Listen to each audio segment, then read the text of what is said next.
Done right, done well, they're totally ethical. Sometimes it's the only way we can report on things.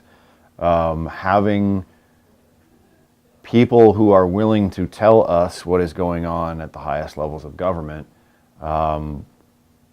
without trying to put themselves at risk for speaking candidly about what's going on.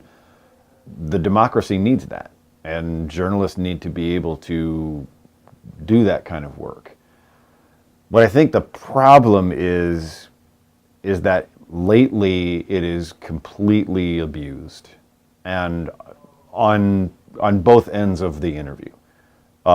Journalists are far too quick to grant anonymous status to people, and the government is far, far too quick to say this is all off the record, or this is not for attribution, or this is on background, or whatever language they're using at that moment. So even silly little things like just an update on some program, they'll say not for attribution.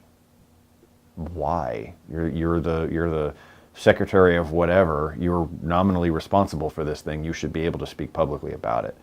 There's so much effort to control the message on the part of the government that it leads to abuses of this. There are definitely instances where anonymous sources are necessary. Like if your job's on the line, you've got a whistleblower, right? Your job's on the line. There's a minor involved that you shouldn't and can't publicly say who your source is.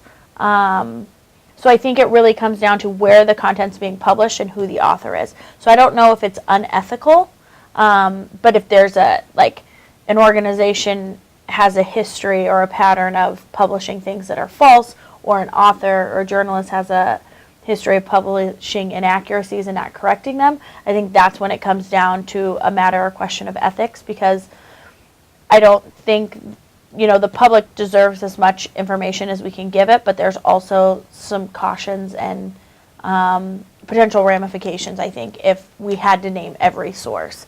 And I don't think we would have the information and insight that we do. And I think it would probably be, we would be less informed as a society.